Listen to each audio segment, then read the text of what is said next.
नमस्कार दोस्तों, आपका फिर से स्वागत है मेरे यूट्यूब चैनल पे। अब हम शुरू करते हैं अपना part third, the first war of independence 1857। Okay, चलिए शुरू करते हैं। ये प्रॉब्लम थी। नेक्स्ट आता है इसके अंदर subordination of the Indian industries.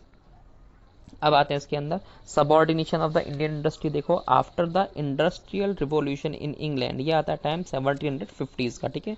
They developed its own textile industry, उन लोगों ने अपनी खुद की टेक्सटाइल इंडस्ट्री वहाँ पे सेटअप कर ली। अब खुद की टेक्सटाइल इंडस्ट्री सेटअप कर ली तो उसके लिए जितना भी रॉ मटेरियल है वो कहाँ से जाएगा? वो दूसरी इनकी जितनी कॉलोनीज हैं, कॉलोनीज जा रही हैं, ठीक है। Good manufacture in India were subjected to high import duties in England. अब जितना भी मैन्युफैक्चर कहाँ पे हो रहा है? इंडिया के अंदर। वो जब भी ब्रिटेन के अंदर पहुंचेगा तो उसके ऊपर क्या कर रहे हैं? उसके ऊपर बहुत ज़्यादा इम्पोर्ट ड्यूटीज उन्होंने इम्पोज कर दी। इम्पोर्ट ड्यूटीज जितनी ज़्यादा इम्पोज करेंगे वो चीज़ें उतनी महंगी सेल होंगी वहाँ पे जाके, ठीक है। The company purchase raw material, क्या परचेज कर रही है? देखो, रॉ मटेरियल में रॉ कॉटन हो गया, इसके अंदर जूट हो गया, इसके अंदर ये सारी चीज़ें यहाँ से क्या कर रहे हैं? चीपर रेट्स के अंदर परचेज कर रही हैं और कहाँ लेके जा रही हैं? अपनी इंडस्ट्रीज के लिए इंग्लैंड लेके जा रही हैं। फिर उनको क्या कर रहे हैं? उनको फिनिश गुड्स के अंदर चेंज कर रहे हैं। फिनिश गुड्स में चेंज करने के बाद फिर क्या कर रहे हैं? वहाँ से वो उनको फिर से इंडिया लेके आ रहे हैं। इंडिया के अंदर एक टैग लगा के, जैसे हमारे बहुत सारे अलग अलग ब्रांड्स हैं बाहर के, ऐसे टैग लगा के उनको सेल कर रहे हैं। लोगों को एक फीलिंग आती थी, रिच वाली फीलिंग आती थी, एक अलग सी, एक एलिट जैसी फीलिंग के बाहर का सामान पहन रहे हैं, हम यूज़ कर रहे हैं। दूसरा, उसकी अगर क्वालिटी देखें तो क्वालिटी भी बहुत सही थी। क्यों? वो इंडस्ट्री में बन रहा था सारा सामान। अगर हम इंडियन अगर कॉटन की बात करें, इंडियन टेक्सटाइल्स की बात करें, तो इंडियन टेक्सटाइल्स के अंदर बेसिकली क्या प्रॉब्लम आती थी इंडियन टेक्सटाइल में? कि अगर बाय द वे, तो हमारे यहाँ क्या बनता है? स्पेनिंग व्हील से बनता था, जैसे चरखा होता है उससे बनता था वो। तो व्हील से बन रहा है तो क्या प्रॉब्लम आती है उसके अंदर?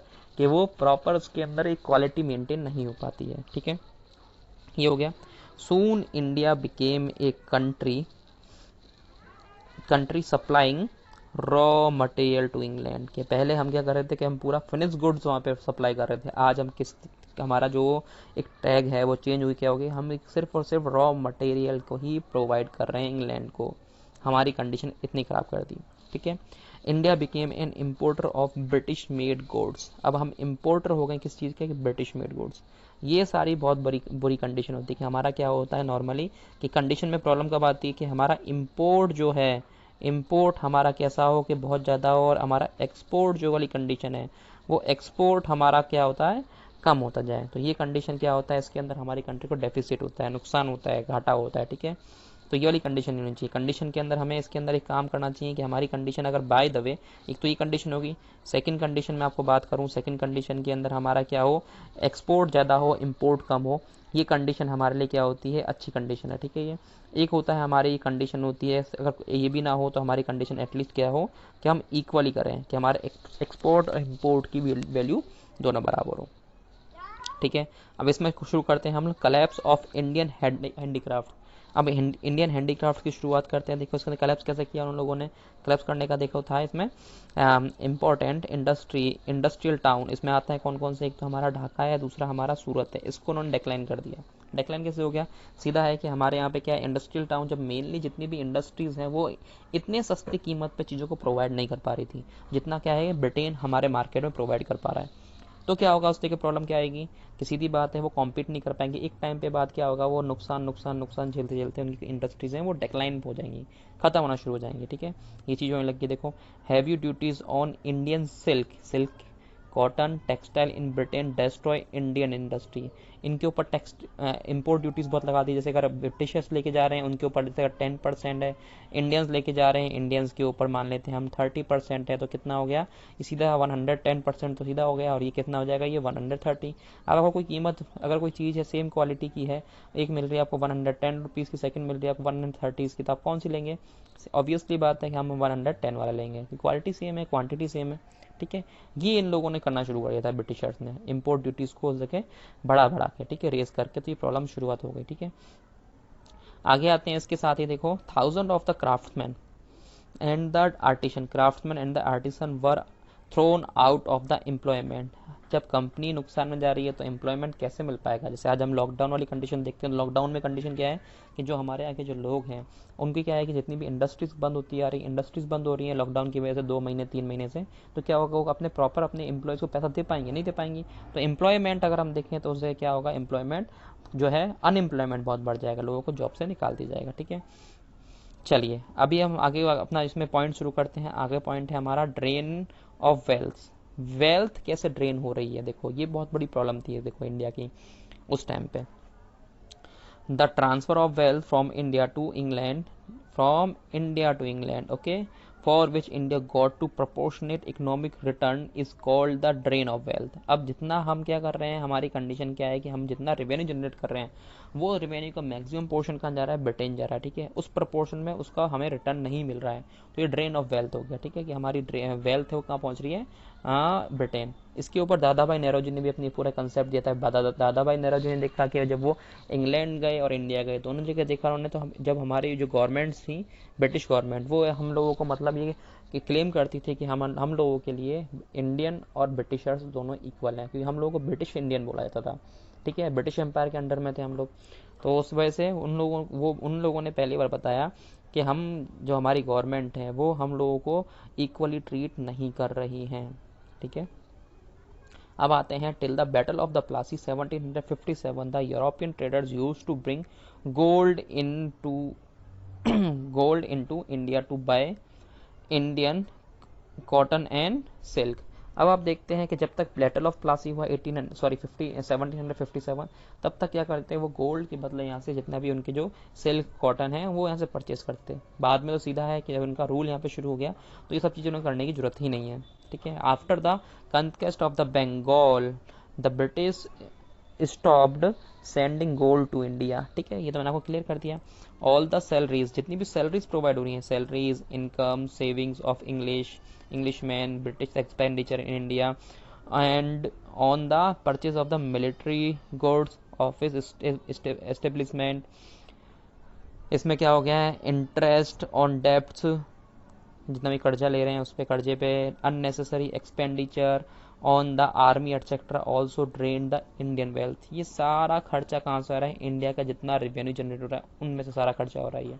जब ये खर्चा वहाँ से हो रहा है तो क्या होगा कि इंडियन जो कंडीशन है इंडिया की वो कंटिन्यूसली खराब होती आ रही है, क्योंकि वो तो ब्रिटिशर से बोलते हैं कि हम यहाँ पे इंडिया में क्या आए हैं कि हम आप लोगों को अपलिफ्ट करने के लिए आए हैं, ठीक है, उनका मेन इंटेंशन ये था, वो इसी चीज़ को जस्टिफाई करते रहे, ठीक है। नेक्स्ट आते हैं, इसमें एक रोल आता है किसका, जॉन सलिवियन का, ठीक है, सलीवन का देखते हैं इसके अंदर। उन्होंने अपने एक उनका एक स्टेटमेंट था, our system act very much like sponge. Sponge देखा है, स्पंज को दबाते हैं या छोड़ते हैं, ठीक है। Drawing up all good things from the bank of the Ganga and switching them down on the bank of Thames. Thames कहाँ है, ब्रिटेन के, टेम्स ब्रिटेन के अंदर के, यहाँ से सारा चीज़ों को क्या कर रहे हैं वो एब्जॉर्व कर रहे हैं, एब्जॉर्व करके अपनी यहाँ की जो टेम्स है टेम्स के अंदर जाके छोड़ दे रहे हैं, मतलब जितना भी रेवेन्यू है इंडिया का वो सारा कहाँ जा रहा है, ब्रिटेन जा रहा है, ठीक है। अब आते हैं इसके अंदर, इसी के अंदर आते हैं अनएम्प्लॉयमेंट अमंग द पीपल। ये टॉपिक हम और देखते हैं इसके अंदर। अनएम्प्लॉयमेंट के देखें तो देखो लॉर्ड डलहौजी का टाइम है।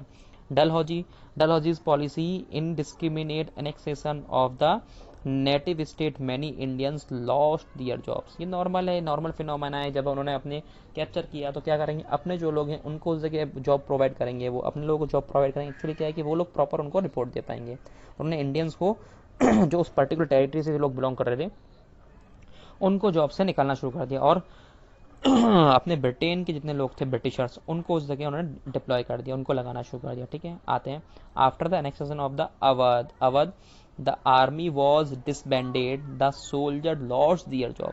अब क्या हुआ, अवध को कैप्चर किया गया, वहाँ की आर्मी को डिसबैंडेड कर दिया, मतलब उनकी जो फोर्स थी उनके पास से उनको खत्म करना शुरू कर दिया, ठीक है। अब क्या हो रहा है, तो सोल्जर्स ने जॉब खो दी। तो ये बहुत बड़ा रीजन था। एक था कौन सा, एजुकेटेड इंडियंस बिकेम जॉबलेस। ये सारी कंडीशन कंटिन्यूसली उनकी इकोनॉमिकल कंडीशन है, इकोनॉमिक कंडीशन वो दिनों दिन खराब होती है, बद से बदतर होती जा रही है। तो क्या करेंगे लोग, उनके अगेंस्ट खड़े हो गए, ठीक है। चलिए अब आगे आते हैं, रिजम्पशन बोले तो restart of the tax free land. ये शुरू किया उन लोगों ने, देखो लॉर्ड विलियम बेंटिंग का रोल आता है, किसका, lord William Bentinck had attached several jagirs in Bengal. उन्होंने किसके अंदर जोड़ दिया इसको, जागीर्स को, बंगाल के अंदर। उससे क्या हुआ, as a result in the Indian aristocracy rich people, जितने भी रिच है ना उनकी बात कर रहे हैं, ठीक है। Aristocracy was reduce to utter poverty. अब क्या हुआ, वो पहले के देखते उनकी कंडीशन खराब होने लग गई। दूसरा काम क्या कर दिया इसके अंदर इन्होंने काम किया, Lord Dalhousie had also कन्फेस्टिकेटेड jagirs, जागीर जो उनके अंडर में जो जगह होती हैं पर्टिकुलर उनकी लैंड जो है belonging to jagirdar of the Deccan region, क्या कर दिया, जागीरदार से उनकी जागीर छीन ली, ठीक है, वो भी कन्फेस्टिकेट कर ली।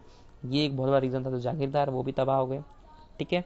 ये देखो यहाँ पे एरिस्टोक्रेट भी उनके अगेंस्ट हो गए, एरिस्टोक्रेट के साथ साथ उनके जो जागीरदार थे वो भी अगेंस्ट हो गए, ठीक है। ये लॉर्ड डलहौजी ने करवाया।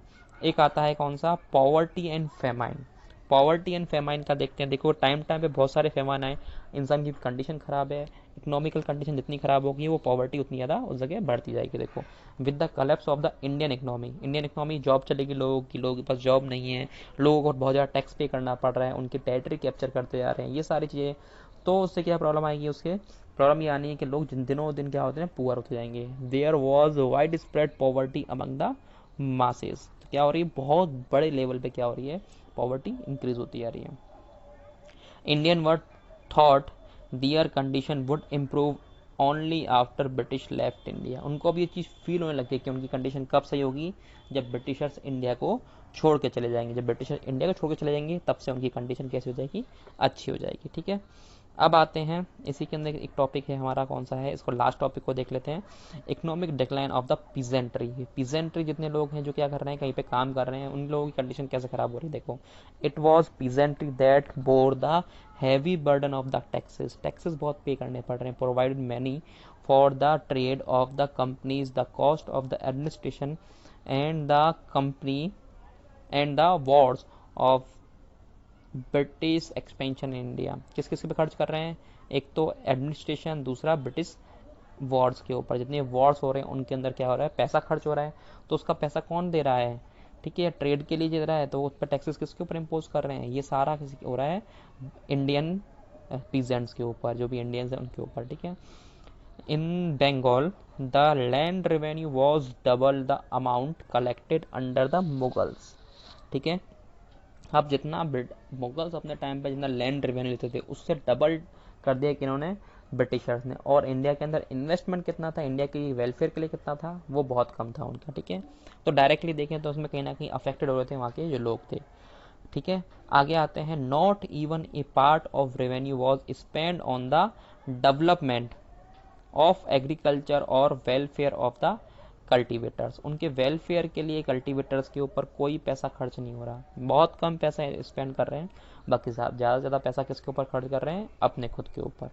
एक ये पॉइंट था। एक आता है the traditional zamindars were replaced by the merchants and money lender, merchant money lenders की वजह से एक प्रॉब्लम शुरू हो गई कि जितने भी पहले जमींदार्स थे, जमींदार्स उनके बीच के कुछ लोग थे या उनके जान पहचान के लोग थे, तो क्या करते हैं वो कहीं ना कहीं उनको रिलैक्सेशन प्रोवाइड करते थे, लेकिन अब कौन आ गए, मर्चेंट्स आ गए, मनी लेंडर्स आ गए, तो वो कहीं ना कहीं लोगों को बहुत बड़े लेवल पे परेशान कर रहे हैं, ठीक है। तो ये कुछ प्रॉब्लम थी लोगों की, इस वजह से लोगों ने प्रोटेस्ट करना शुरू कर दिया, बहुत बड़े लेवल प्रोटेस्ट हो रहा है, लोग उनको परेशान है, तो लोगों ने अपनी आवाज़ को उठाना शुरू कर दिया, ठीक है। तो अभी हमारे जितने भी क्या है कि अब तक हमने ये टॉपिक खत्म कर दिया यहाँ का, अब हमारा शुरू करेंगे इसके बाद हमारी नेक्स्ट क्लास में मिलिट्री कॉज, ठीक है, मिलिट्री कॉज को हम नेक्स्ट क्लास के अंदर